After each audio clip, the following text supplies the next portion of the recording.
Welcome to Nandu பாப்பா kitchen. வீடியோக்குள்ளே போகிறதுக்கு முன்னாடி நம்ம சேனலை யாராவது சப்ஸ்கிரைப் பண்ணாமல் பார்த்துட்டு இருந்தீங்கன்னா சப்ஸ்கிரைப் பண்ணிவிட்டு பாருங்கள். இன்றைக்கி நம்ம பார்க்க போகிறது ஒரு ஸ்வீட் ரெசிபி தாங்க, பீட்ரூட் ஹல்வா. அதை எப்படி செய்யலான்னு பார்க்கலாம் வாங்க. இந்த ஹல்வா செய்யறதுக்கு நான் இங்கே 2 பீட்ரூட் இந்த மாதிரி எடுத்து வச்சுருக்கிறேங்க. இது நல்லா தோல் சீவி எடுத்துக்கலாம். இந்த மாதிரி தோலெல்லாம் சீவி எடுத்துக்கலாங்க. இப்போ இதை சின்ன சின்னதாக சீவி எடுத்துகிட்டு வாங்க. காய் சீவமில் அந்த சீவியில் நல்லா சின்ன சின்னதாக சீவி எடுத்துக்கலாங்க. இதில் நான் 1 கப் அளவுக்கு சீவி எடுத்து வச்சுருக்கேன். இப்போ இதை செய்யறதுக்கு ஒரு பாத்திரத்தில் ஒரு 2 ஸ்பூன் நெய் விட்டுக்கலாங்க.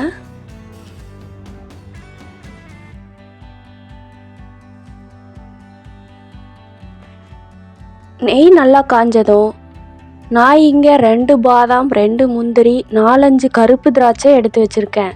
அதை இதில் சேர்த்து நல்லா வறுத்துக்கலாம்.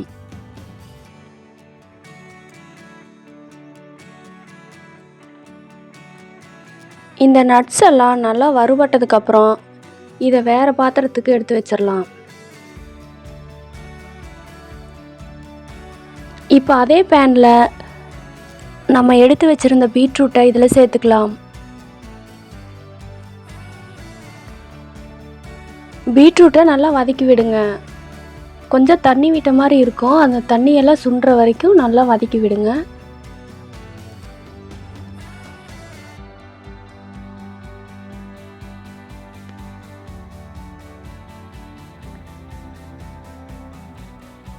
இந்த பீட்ரூட் நல்லா தண்ணியெல்லாம் சுண்டுனதும் நம்ம எந்த கப்பில் பீட்ரூட் எடுத்தோமோ அந்த கப்பில் 1 கப் அளவு பால் எடுத்திருக்கேன். அதை இதில் சேர்த்து நல்லா ஆட் பண்ணுங்கள். இந்த பீட்ரூட் முழுவதும் இந்த பால்லையே வெந்து வரணுங்க. தண்ணி எதுவும் நீங்கள் சேர்க்கக்கூடாது.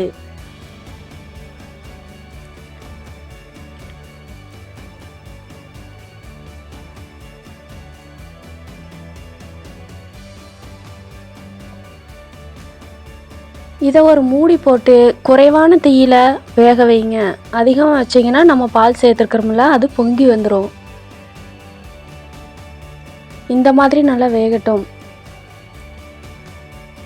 இந்த பால் நல்லா சுண்டி வர்றது வரைக்கும் வெயிட் பண்ணுங்க. பாருங்க, இந்த மாதிரி நல்லா வெந்திருக்கு. இதுக்கு பிறகுதான் நம்ம சுகர் ஆட் பண்ணணும். நான் 1 கப் அளவு பீட்ரூட்டுக்கு இங்கே 1/2 கப் அளவு சர்க்கரை சேர்த்துருக்கேன். நீங்கள் இனிப்பு அதிகமாக பிடிக்கும்னா 1 கப்பே சேர்த்துக்கலாம். ரொம்ப அதிகமாக இனிப்பு இருக்கும், அதனால் நான் 1/2 கப் சேர்த்துருக்கேன்.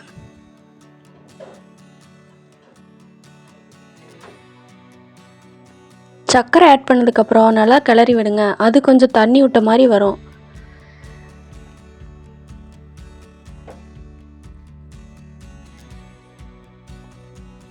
நம்ம சர்க்கரை சேர்த்து கிளறி விட்டதோ இந்த மாதிரி தண்ணி விட்டுருக்கு பாருங்க.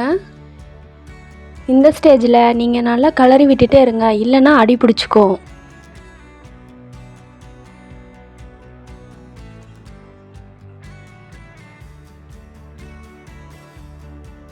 இதுக்கப்புறம் நம்ம 2 ஸ்பூன் நெய் சேர்த்துக்கலாம்.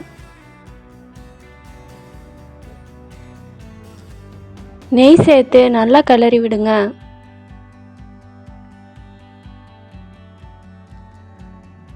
இந்த தண்ணி கொஞ்சம் கூட இல்லாமல் கிளறி விட்டுட்டே இருங்க. அப்போ தான் இது அல்வா பதத்துக்கு வரும். நீங்கள் நெய் பத்தலைன்னா இன்னும் கூட கொஞ்சம் சேர்த்துக்கலாம். இது கொஞ்சம் ட்ரை ஆனதுக்கப்புறமா இந்த மாதிரி நட்ஸ் எல்லாம் சேர்த்துக்கலாம். நம்ம முதல்ல எடுத்து வச்சுருந்தோம்ல, அந்த நட்ஸ் எல்லாம் இதில் சேர்த்துக்கலாம். இது நல்லா ட்ரை ஆனதுக்கப்புறம் தாங்க எடுக்கணும். பாருங்க, அல்வா எப்படி ஒன்றோட ஒன்று ஒட்டி எப்படி வருதுன்னு.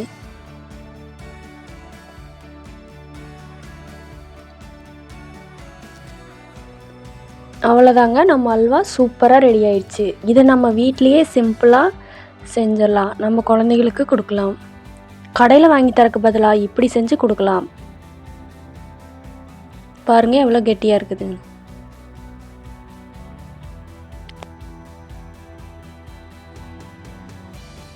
இது போன்ற மேலும் வீடியோக்களுக்கு ஷேர் பண்ணுங்கள், கமெண்ட் பண்ணுங்கள், சப்ஸ்கிரைப் பண்ணுங்கள்.